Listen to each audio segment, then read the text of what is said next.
Have you ever left a conversation feeling more exhausted than when it began? As if the very air had grown heavier, your mind more clouded, your spirit quietly diminished.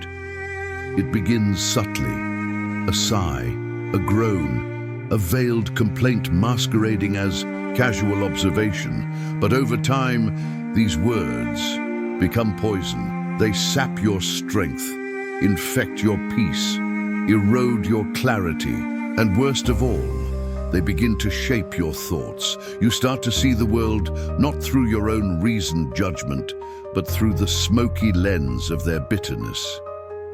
You feel this, don't you? Maybe it's a colleague, always grumbling about unfair treatment. Maybe it's a friend whose every message is soaked in complaint, or even, perhaps, it is a voice within you, quietly whispering dissatisfaction. Today, we illuminate that shadow. Today, we stand firm in the ancient armor of Stoic wisdom, and I will show you how to recognize, protect against, and ultimately transcend the toxic influence of constant complainers, because make no mistake, their words are not harmless. They shape perception, and perception becomes belief, and belief forges your character. So I ask you now, are you guarding the gates of your mind, or have you unknowingly allowed the discontent of others to settle like ash on your soul? This, dear seeker, is not merely philosophy, this is spiritual warfare. Welcome to Stoic Path. Here we do not simply discuss theory. We walk the path of inner sovereignty. We reclaim the throne of our own minds. And we do so not through anger, not through force, but through wisdom, awareness, and virtue. Before we begin this deep journey together, I ask you to take 3 small yet meaningful actions. First, like this video, not for algorithmic favor, but as a vow of attention, a signal to your own mind that this moment matters. Second, comment below who in your life consistently brings negativity into your space, and how have you responded to them until now? Your insight might help another weary traveler. Let us reflect together. And third, subscribe to Stoic Path, not for numbers, but because this is a fellowship of kindred spirits, seekers of truth in an unsteady world. Together, we aim to reach 10,000 Stoics, and your presence here strengthens us all. Now, take a breath, let go of the noise, turn inward. Feel the ancient silence between these words, because what we will explore today is not just about avoiding negative people. It is about fortifying your soul. It is about recognizing how easily we absorb the discontent of others, mistaking it for truth. It is about forging what Marcus Aurelius called an invincible refuge within. It is about becoming, at last, free. Today, I will guide you through 5 core Stoic pillars to help you not only identify the subtle danger of chronic complainers, but to respond with grace, power, and unshakable inner stillness. You will learn how to detect the signs, how to guard your perception, how to speak and act with noble restraint, how to cleanse the mind of toxic influences, and how to cultivate a soul so rooted in virtue that no poison may ever penetrate it again. This is your path now, a path of clarity, of truth, of quiet strength. So I ask you not merely to listen to, but to receive with openness, with courage, with the quiet dignity of a philosopher warrior. The soul becomes dyed with the color of its thoughts. Marcus Aurelius, Meditations, Book 5, Section 16, there are words that wound not with volume, but with repetition. A slow, steady venom seeps from those who ceaselessly complain, not only into the air, but into your spirit. Complaining is not a harmless venting of discomfort, it is a corrosive ritual. And those who practice it habitually, those whose mouths know only the shape of grievance, are often unaware of the harm they spread, both within themselves and across the souls they touch. The first Stoic lesson, then, is this: to see clearly. The silent poison of complaint and to understand how, by recognizing it, both in others and within ourselves, we preserve the sanctity of our own inner temple. The Stoics were not blind to suffering, nor deaf to the voice of pain, but they made a vital distinction between expression born of courage and lament born of helplessness. Seneca, in his letters to Lucilius, letter 13, reminds us, "What need is there to weep over parts of life? The whole of it calls for tears." Here, Seneca offers not nihilism, but a gentle mockery of excessive despair. He suggests that when everything in life contains difficulty, to complain endlessly is to resist the very nature of life itself, a foolish war against what is. Marcus Aurelius, in Meditations, Book 8, Section 9, takes this further. Don't be overheard complaining, not even to yourself. This is not repression, this is discipline. For Marcus, the emperor sage, understood something that few do. The echo of your inner voice is louder than you realize. To allow it to spiral into constant grievance is to train your mind toward helplessness. And that, to a Stoic, is the greatest. And tragedy, not that you suffer, but that you suffer without purpose, clarity, or growth. Let us journey now through a modern parable. There is a man, perhaps you've known him, named Daniel. He is not evil, he does not steal or lie, but his every conversation is a tapestry of gripes. The coffee was too cold, his co-workers too stupid, the government too corrupt, his joints too sore, his children too loud, the weather too moody. At first you listen with sympathy, then with fatigue, eventually with dread. Daniel's presence becomes a fog, a subtle weight on the chest, a mental clutter that does not shout but drains. He does not strike with malice, but his words carry poison, not because he is vile, but because he is lost, because he has come to believe the world exists to agitate him, not to test him. And slowly, without even noticing, you feel your own perspective sour. Complaining in this way is contagion. Like second-hand smoke, its particles linger in the air of shared mind space. And the more you breathe it in, the more your own thoughts become tinged with the same dull grey resignation. So how does the Stoic recognize and guard against the poisoned tongue? First, by naming it. Label complaints as what they are. Stories about suffering told without intention. This is key. Pain is real. But to voice pain without seeking understanding or change is simply to rehearse despair. Second, practice the art of disciplined listening. When someone begins to complain, ask yourself, is this a cry for help or a ritual of bitterness? Listen with compassion, but do not join their ritual. Reflective prompt.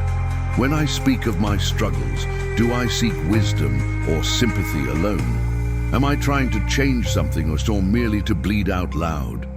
Third, introduce the Stoic pivot.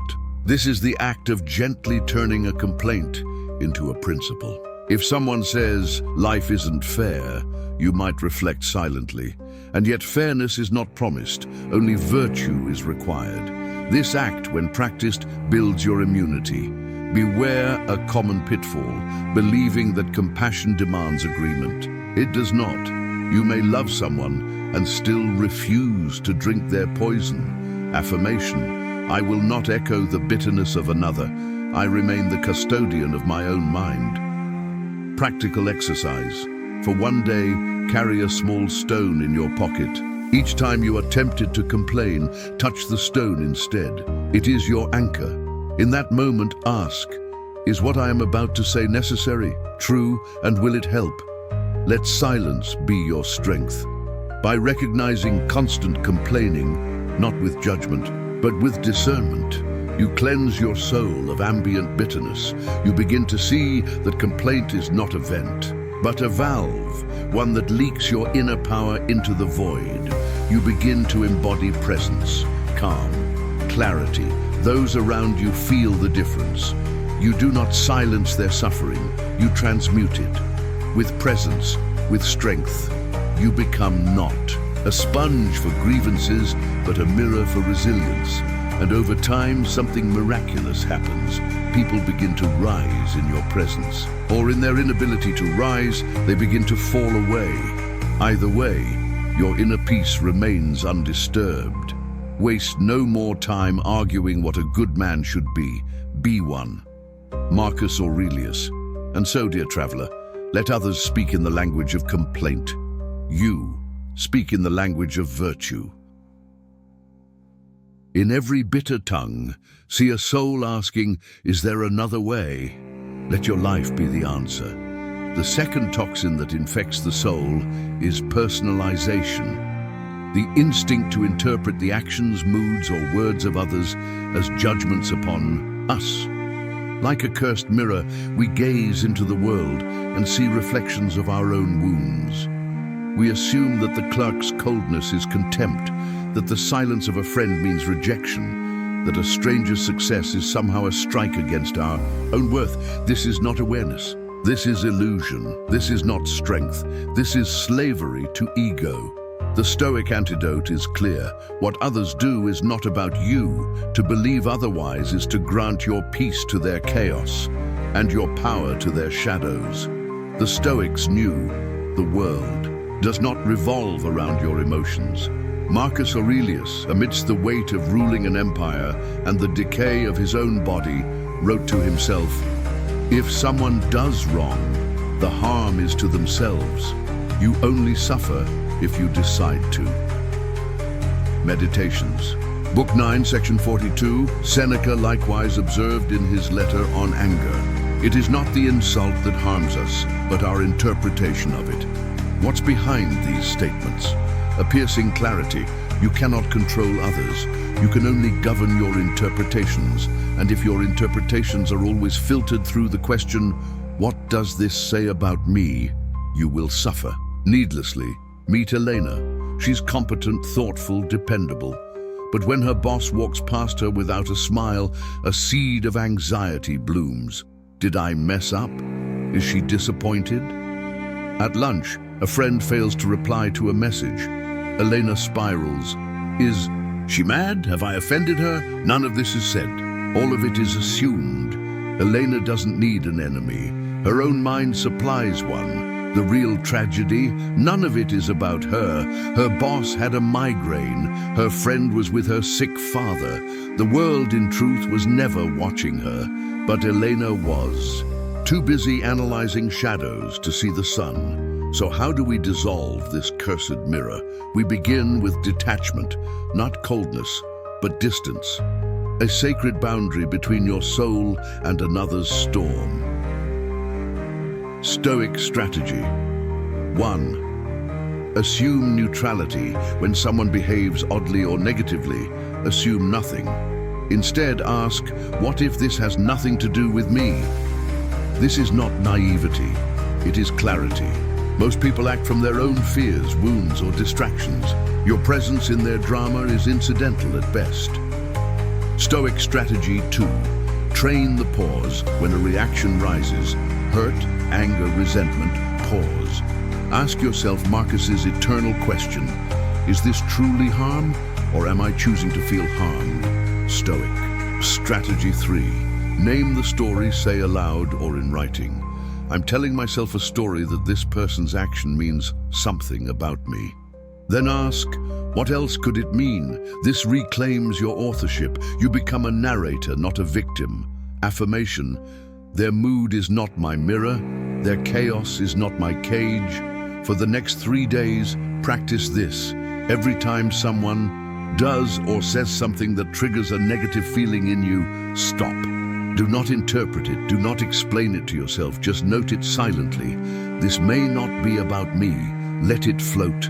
Let it pass. Return to your task. Return to your breath. By day 3, you'll feel it. The burden lifts.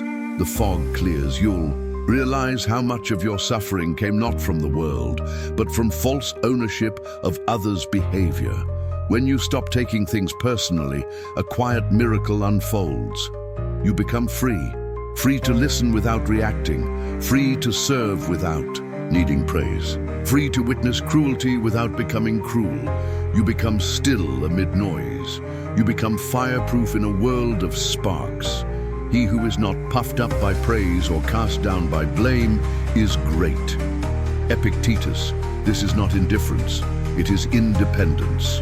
A blazing fire makes flame and brightness out of everything that is thrown into it. Marcus Aurelius, Meditations, Book 4, Section 1. To endure misfortune is survival. To accept misfortune is maturity. But to love misfortune, that is Stoicism at its highest form. This is amor fati, love of fate, not merely resignation, not numb acceptance, but a fierce embrace of all that happens as if it had been chosen. The Stoic does not pray for a lighter burden. They pray for stronger shoulders. Most people go through life saying, "Why me? Why did this happen to me? Why did they leave me? Why this illness, this delay, this betrayal?" But the Stoic says, "Why not me? The trials of life are not interruptions. They are the curriculum. You cannot control the external world, not time, not loss, not illness, not fate. But you can say, let this too be part of my strength. Fate is not the enemy. It is the forge." Consider Epictetus, born a slave, lame in one leg, owned by another man. Yet he said, "I must die. Must I then die groaning too? I must be imprisoned. Must I then also lament?" He was broken, but not bitter, because he knew life does not owe comfort, it offers discipline. Or Marcus Aurelius, emperor of the world's greatest empire. He lost children, fought endless wars, endured plague and betrayal. Yet his journal, Meditations, is a love letter to fate. What happens to each of us is prescribed. It is woven into the pattern of the whole. He didn't just endure his fate, he made love to it. Let us not romanticize hardship. Pain hurts, but suffering only deepens when we resist what already is. The Stoic path is not masochism, it is the alchemy of pain into wisdom. Stoic strategy. 1. Declare, "This is for me." When a setback comes, don't ask, "Why me?" Say, "This too was made for me. What is it here to teach me?" Every obstacle contains a lesson. Every delay carries direction. Stoic strategy. 2. Write your trials as fuel. Every evening, write down one difficult thing that happened today. One way it is shaping you into someone stronger. Make suffering sacred. Turn hardship into homework. Stoic strategy. 3. Recite the fire creed. Say aloud when pain arises, "I do not shrink from this. I burn brighter because of this." Throw this on the fire. It only feeds me. Let your inner life become like the furnace of Marcus. Everything is fuel for your flame. Think of a moment that broke you, a loss, a failure, a betrayal. Now consider this. You survived, you adapted, and even in ruin, you rose. That was your fire. That was fate forging you. The question now is, can you love even that, not enjoy it, not wish it again, but honor it? Because it formed the exact person who now reads these words, and that person is awake. When you love your fate, you cannot be a broken, because nothing that happens is foreign to you. You greet it all, grief, joy, silence, change, as part of the same dance. This is not passive acceptance. It is active, heroic surrender. The Stoic says, "Let it come, I will meet it as mine." To embrace misfortune not only with endurance but with affection is the height of Stoic wisdom. This is amor fati, the love of fate, not mere resignation, but an active embrace of everything that happens as if you had chosen it. Life brings suffering, disappointment and trials, yet the Stoic does not say, "Why me?" but instead, "Why not me?" What happens is not an interruption to your path, it is the path. Marcus Aurelius, plagued by war, loss, and disease, still saw life as a gift, writing, "What happens to each of us is prescribed." Epictetus, born a slave and crippled, never pitied himself, but treated hardship as training. The Stoic does not seek comfort, but strength, saying, "Throw this on the fire, it only feeds me." When you stop resisting pain and instead greet it as part of your own transformation, suffering becomes sacred. You begin to say, "This too is for me, let it make me better." To love fate is not to enjoy every event, but to honor each one as necessary. It is to say, "I do not curse the path, I become the path." And in doing so, you become unbreakable. To remember death is not to dwell in fear, but to awaken to life. Memento Mori, remember you must die, is not a morbid warning, but a clarifying lens. The Stoics did not speak of death to darken the day, but to strip it of illusion. Seneca wrote, "Let us prepare our minds as if we'd come to the very end of life. For if death waits around every corner, then how precious is every breath, how urgent is every moment left unlived." To remember you are mortal is to realize there is no time to waste on anger, on vanity, on fear. Marcus Aurelius, the most powerful man in the world, reminded himself daily, "You could leave life right now." Let that determine what you do and say and think. When you keep death close, you stop postponing what matters. You speak truth. You love deeply. You let go of petty things. The Stoic does not see death as an end, but as a mirror, one that shows us what is real, what is worthy, and what must be done now. To live as if you might die tonight is to finally live as if you were truly alive.